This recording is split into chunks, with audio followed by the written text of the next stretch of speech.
여러분, 우리는 올해 단일 기도를 통해서 묵은 땅을 갈아엎고 열매를 맺는 삶을 살기로 작정을 했습니다. 그래서 우리가 맺어야 될 열매들을 하나하나 말씀을 통해 나누었죠. 우리는 주님 만날 그때까지 평생 이런 열매들을 맺기 위해서 노력하고 최선을 다해야 됩니다.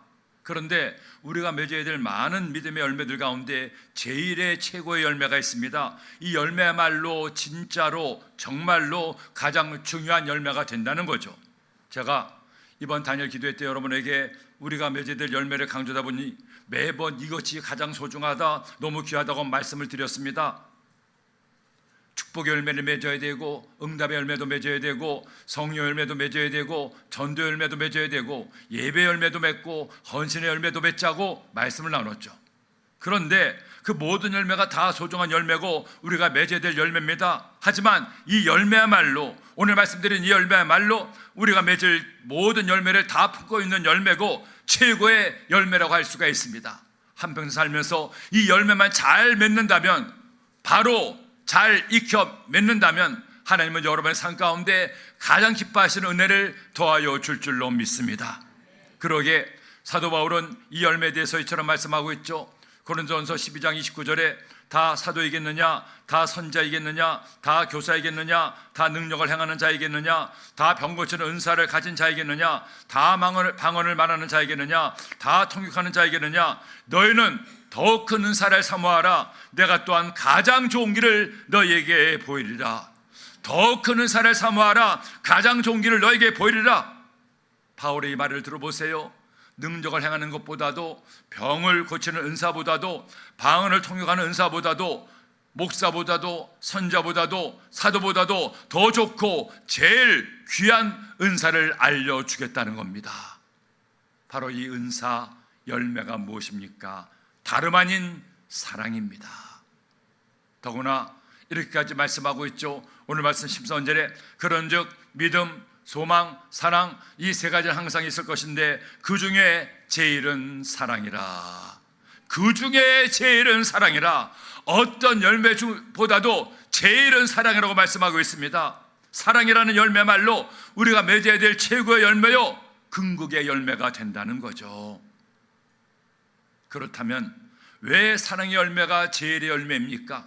우리가 왜 사랑의 열매를 맺어야 됩니까? 한평생 많은 열매를 맺더라도 이 열매를 꼭 맺어야 되는 이유가 뭡니까? 오늘 이 말씀을 통해 사랑의 열매가 여러분 마음 깊이 새겨지고 그 열매를 맺기 위해 나의 삶을 드리는 저와 여러분 되기를 예수님의 이름으로 축원합니다. 왜 우리가 사랑의 열매를 맺어야 됩니까? 첫째로 하나님이 사랑이시기 때문입니다. 여러분, 하나님께서 모든 세상 만물을 창조하셨습니다. 성경의 첫 말씀은 이렇게 시작되죠. 창세기 1장 1절에 태초에 하나님이 천지를 창조하시니라. 땅이 혼돈하고 공허하며 흑암의 깊음 위에 있고 하나님의 영은 수면에 운행하시니라. 이 세상에 아무것도 없던 그때, 오직 하나님만이 존재하시던 그때 하나님께서 이 세상 모든 것을 다 말씀으로 만들었습니다. 저 넓은 우주도, 저 깊은 바다도, 저 푸른 하늘도 사람이 만든 것이 아니잖아요. 하나님이 만드신 겁니다. 세상에 그 어떤 것도 저절로 우연히 생겨나는 법이 없죠. 없는 것이 어쩌다 우연히 있을 수가 없다는 겁니다. 여기 핸드폰 있지 않습니까? 그런데 이 폰 자체가 없었을 때 한 1억 년이 지난다고 해서 여러 가지 우연이 겹쳐져 이런 핸드폰이 생겨날 수가 있겠습니까? 절대 아니잖아요. 핸드폰을 설계하고 만든 사람이 있어야 이런 폰이 생길 수가 있는 겁니다. 그런데 핸드폰보다 몇만 배, 몇십만 배, 몇백만 배 더 복잡한 인간이 어떻게 어쩌다 우연히 실수로 생겨날 수가 있단 말이에요. 이렇게 아름다운 세상이, 이 푸른 지구가 어떻게 저절로 생겨날 수가 있습니까? 이 세상 모든 만물은 만들기로 계획하시고 설계하시고 만드신 분이 계시는데 바로 우리가 믿는 야훼 하나님이십니다. 그런데 이 창조주 하나님이 어떤 분입니까? 이 세상을 만드셨고 지금도 이 세상을 다스리는 하나님이 어떤 분입니까? 성경은 하나님을 이처럼 소개합니다. 요한일서 4장 7절로 말씀하죠. 사랑하는 자들아, 우리가 서로 사랑하자. 사랑은 하나님께 속한 것이니 사랑하는 자마다 하나님으로부터 나서 하나님을 알고 사랑하지 아니하는 자는 하나님을 알지 못하나니 이는 하나님은 사랑이심이라. 따라합시다. 하나님은 사랑이심이라. 이 말씀을 보세요. 하나님이 누구십니까? 하나님은 사랑이십니다. 하나님의 본질이 사랑이고 하나님의 성품이 사랑입니다. 그러므로 사랑의 하나님의 자녀된 우리의 본질도 성품도 무엇이 되어야 됩니까? 사랑이 되어야 됩니다. 왜 사랑이 최고의 열매입니까? 왜 우리가 궁극적으로 맺어야 될 열매가 사랑입니까? 다른 이유가 아니에요. 내가 믿는 하나님이 사랑이시기 때문입니다. 그러므로 하나님은 하나님의 자녀들이 하나님의 사랑을 깨닫기를 소원합니다. 하나님의 자녀들이 하나님의 사랑을 넘치게 받아 이제 서로 사랑하며 살기를 원합니다. 고단하고 험한 인생길, 아무리 열심히 노력하고 최선을 다해도 문제도 만나고 실패도 경험하고 질병으로 고통을 당하기도 하고 결국 내 몸이 죽어 흙으로 돌아가는데, 살아있는 동안에 미워하고 싸우고 욕하고 원망하고 불평하며 사는 것을 하나님 원치 않습니다. 한평생 살면서 주님 믿어 하나님의 자녀가 되어 하나님의 사랑을 받았기에 이제 살아가는 동안에 사랑을 나누며 살면, 주님의 사랑받아 그 사랑을 전하며 살면 그 인생이야말로 빛나는 인생이요, 성공한 인생이요, 하나님이 기뻐하실 삶이요, 영혼을 준비하는 인생이 아니겠어요? 우리 마음에 사랑이 있어 사랑으로 산다면 싸울 필요도 없고 미워할 필요도 없습니다. 불행할 필요도 없고 절망할 수도 없습니다. 왜냐하면 사랑이 모든 것을 다 이기기 때문입니다. 여러분들은 지금 무엇으로 살고 있습니까? 어떻게 살고 있습니까? 사랑으로 살고 있습니까? 사랑하며 살고 있습니까? 아니면 미워하며 살고 있습니까? 분노하고 원망하고 불평하며 살고 있습니까? 한 번밖에 없는 인생, 주님 믿어 하나님의 자녀가 되었음에도 하나님의 사랑이신데 아직도 사랑하지 못하며 살면 안 되는 것 아니겠어요? 사랑만이 내 삶을 빛나게 하고 사랑하며 살 때 하나님은 그런 사람의 삶에 참 기쁨과 행복을 더하여 주는 겁니다. 미국 작가 오헨리의 단편 중에 강도와 신경통이라는 소설이 있습니다. 어느 집에 한밤중에 강도가 권총을 들고 들어갔습니다. 잠자는 주인을 깨우면서 손들어! 소리쳤죠. 떨면서 왼손을 겨우 들었습니다. 그러자 강도가 또 고함을 칩니다. 오른손도 들어! 그런데 이 집주인이 덜덜 떨면서도 왼손을 높이 드는데 오른손을 들질 않는 거예요. 그러자 강도가 다시 소리쳤죠. 오른손 들란 말이야! 그러자 주인이 떨면서 하는 말이, 미안합니다. 오른손은 신경통 때문에 들 수가 없습니다. 그러자 강도가 하는 말이, 신경통? 제기랄, 나도 신경통 때문에 일을 하고 있어. 이 강도 역시 신경통 때문에 다니던 직장에서 쫓겨나고 할 수 없이 강도질을 하는 거였죠. 강도는 주인에게 물어봤습니다. 나는 신경통 때문에 이런 약을 쓰는데 당신은 어떤 약을 썼냐고 물어봤죠. 그러자 나는 이런 약을 씁니다. 그런데 잠깐 한번 자리에 앉으시죠. 제가 커피 한 잔 끓여드리겠습니다. 하고는 함께 마시며 신경통에 대해서 대화를 나누는 겁니다. 어느 병원의 의사가 신경통을 잘 고친다는데 거기는 가보았느냐? 이런 방법이 신경통에 좋다는데 해보았느냐? 그렇게 밤새도록 신경통 이야기에 나중에는 사는 이야기까지, 자신의 서름 이야기까지 다 하다가 결국 서로 열심히 살자고, 아파도 낙심하지 말고 살자고 하고는 새벽에 서로 악수하고 헤어졌다는 거예요. 여러분, 서로에 대한 불쌍히 여기는 마음, 사랑의 마음을 품으니 강도도 친구가 된다는 단편 소설이었습니다. 사랑까지는 아니더라도 동정의 마음만 가져도 적이 친구가 될 수 있다는 거죠. 하물며 내가 진심으로 주의 사랑받아 사랑할 때 원수가 친구가 될 수가 있다는 겁니다. 무엇이 사람을 행복하게 합니까? 돈이, 권력이, 지식이 아니잖아요. 사랑이 사람을 행복하게 합니다. 사랑하는 자식에게 젖을 물리고 있는 엄마는 행복합니다. 사랑하는 이를 위해서 음식을 준비하는 사람은 행복합니다. 사랑하는 가족을 위해 열심히 일하는 가장도 행복하지 않습니까? 사랑하는 성도를 위해 말씀을 전하는 목사도 행복합니다. 돈이 행복을 만들지 않습니다. 음식으로 행복해질 수 없습니다. 하지만 사랑에 담긴 돈이 사랑으로 만든 음식이 사람을 행복하게 합니다. 이제 2020년 다니엘 기도의 마지막 날을 보내며 여러분 잊지 마세요. 내가 믿는 하나님은 사랑이십니다. 사랑이신 하나님만이 나를 행복하게 할 수 있습니다. 하나님의 성품인 사랑만이 모든 내 삶의 문제의 해답입니다. 오늘 이 시간 결심하세요. 다니엘 기도는 이렇게 끝나도 이 말씀을 꼭 마음에 새기세요. 사랑이 하나님의 성품이니 바로 하나님이 사랑이시니 여러분도 사랑하며 살게 되기를 예수님의 이름으로 축원합니다. 둘째로, 사랑이 없으면 아무것도 아닙니다.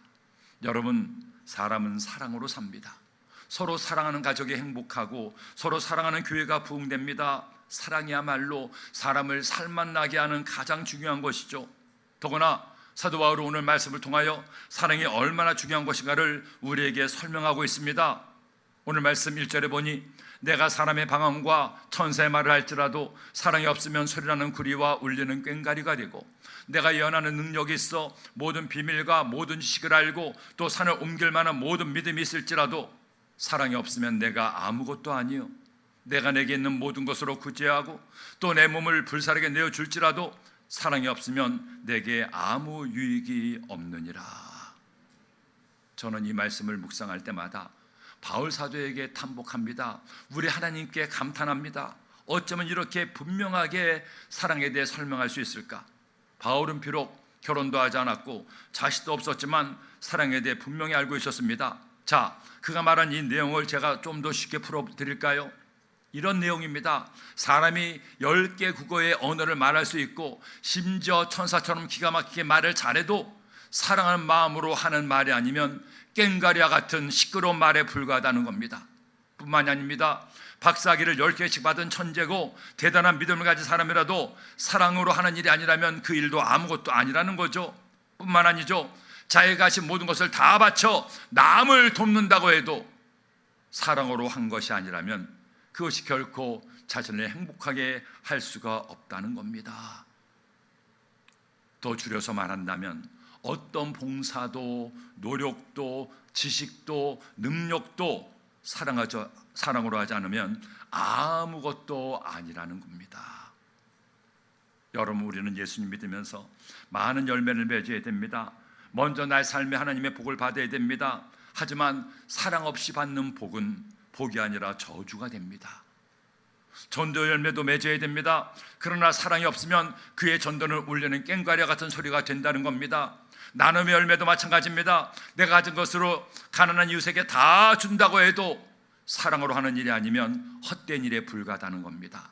하지만 아는 지식은 많지 않아도 가진 것은 너무 적어도 사랑의 마음으로 나누고 사랑으로 서로를 섬긴다면 그 사랑의 위대한 기적을 만들고 우리 모두를 행복하게 만들어 준다는 겁니다. 일본에 정신지체아들이 사는 시오 학원이라는 곳이 있었습니다. 그곳에 다카시라는 8살 아이가 들어왔는데 아이가 지능이 좀 모자라고 몸이 너무 뚱뚱한 아이였습니다. 아주 어려서는 조금 걸었지만 학원에 실려올 때만은 걷지도 서지도 못했어요. 항상 앉아만 있기 때문에 다리는 퍼렇고 엉덩이는 짓물려 있었습니다. 그 학원의 교사들은 희망을 가지고 이 다카시를 걷게 하기 위해서 훈련을 시키기 시작했습니다. 제일 먼저 다리를 펴는 훈련을 했습니다. 큰 대야 속에 앉히고 다리를 밖으로 내밀게 했어요. 그렇게 다리를 펴게 하는 데만 몇 개월이 걸렸다는 겁니다. 그 다음은 붙잡고 일어서는 훈련, 그 다음은 손잡고 걷는 훈련까지 1년의 훈련을 시켰어요. 1년을 훈련시켰는데도 아직 되도록 걷지를 못했습니다. 오히려 혼자 걷지 않겠다고 발버둥을 쳤죠. 그런 아이를 교사들은 끝까지 사랑과 정성으로 돌봤습니다. 아무리 때리 쓰고 물장구를 치고 선생님들 옷이 다 흠뻑 젖어도 절대로 아이에게 화를 내지 않았습니다. 그랬다가는 정말로 다카시가 두려워해서 걸을 수가 없을 수도 있기 때문이었죠. 근데 어느 날 목욕을 시키다가 교사가 아이에게 덤물을 끼얹었어요. 장난치듯 물을 끼얹었습니다. 그런데 본래 목욕도 싫어하던 다카시가 자기도 모르게 일어나서 대여섯 발자국을 걸은 거예요. 그 순간에 학원에 난리가 났습니다. 다카시가 걸었다. 다카시가 혼자 걸었다. 교사들은 아이를 붙들고 서로를 껴안으며 뜨거운 눈물을 흘렸습니다. 닭가시가 드디어 걸었다. 여러분, 그 학원의 교사 전원은 그리스도인이었습니다. 그들은 그곳에 있는 정신지체아들을 자신들이 사랑할 예수님으로 생각하고 사랑으로 돌보고 있었습니다.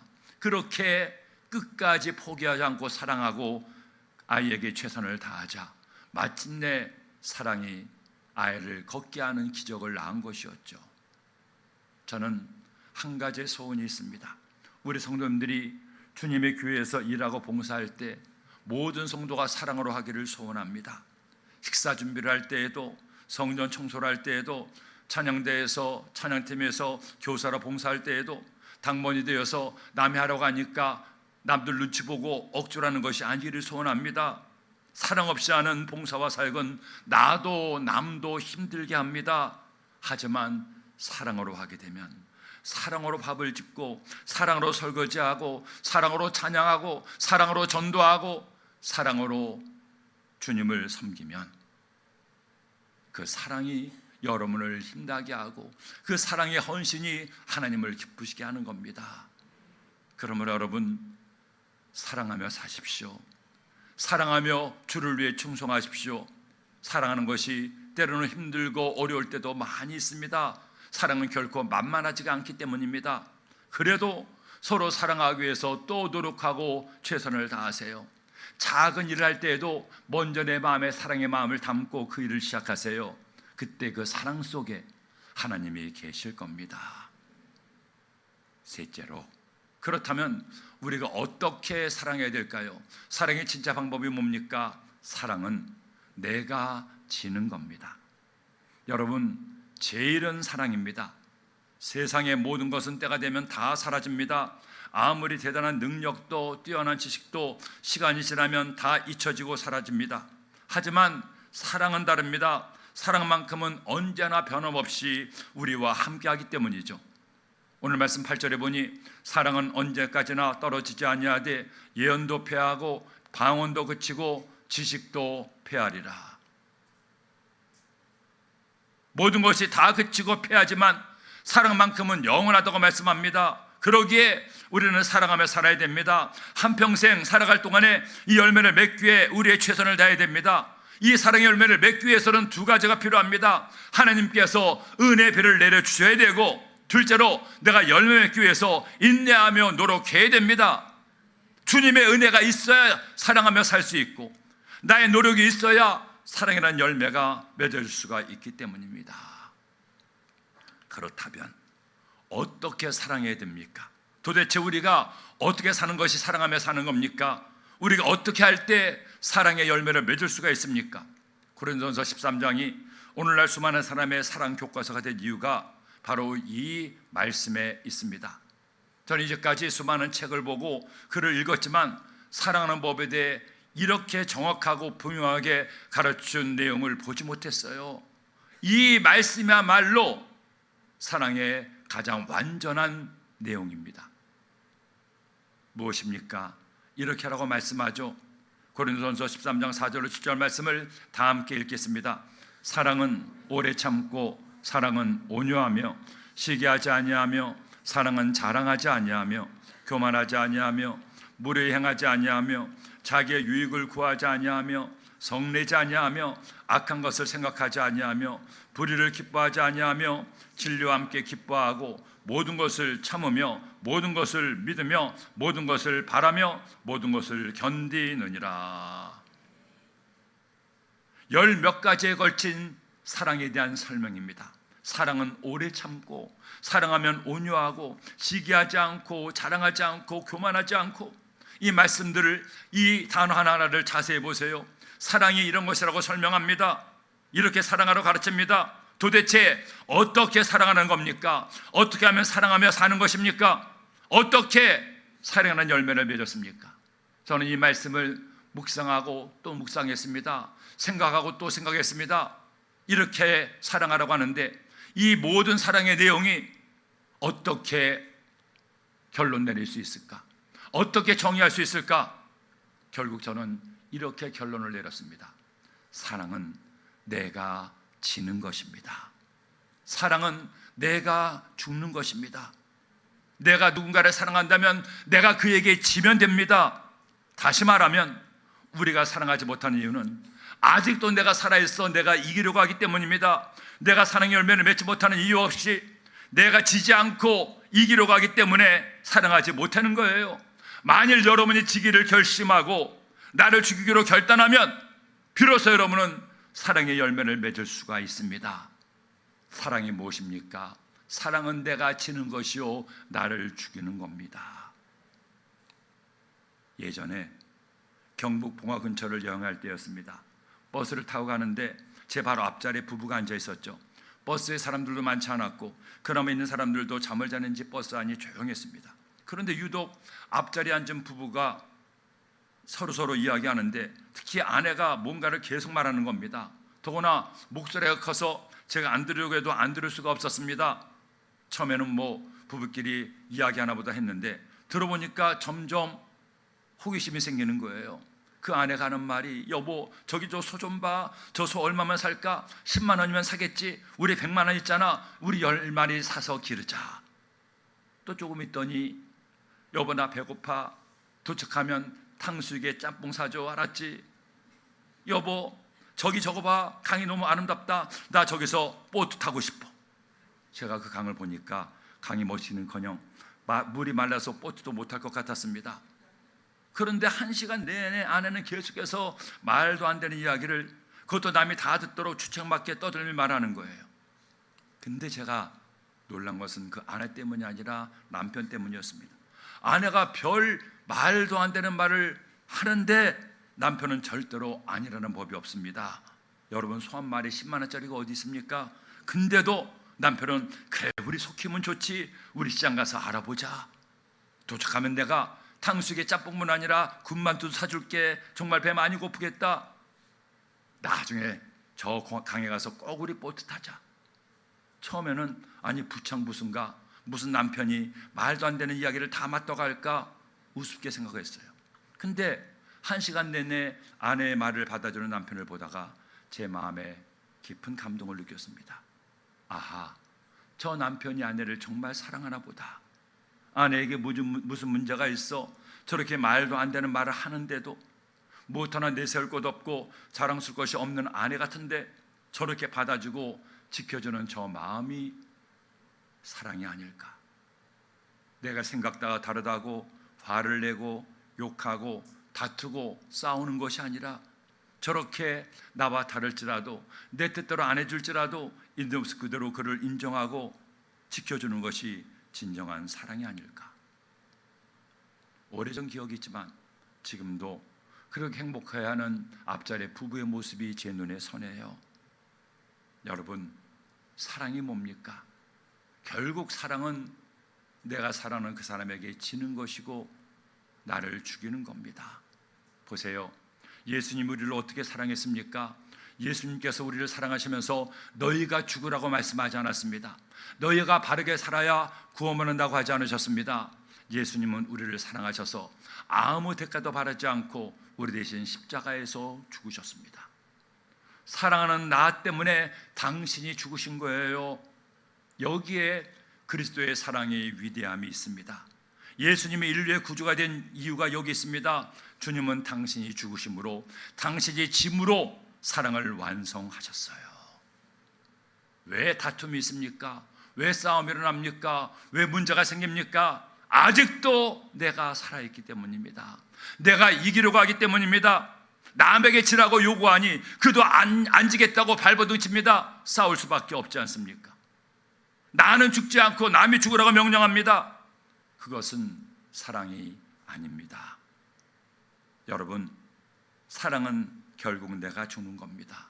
내가 참고 내가 견디고 내가 믿고 내가 온유한 겁니다. 나의 유익을 구하지 않고 내가 화내지 않고 내가 겸손하게 낮아질 때 사랑은 완성됩니다.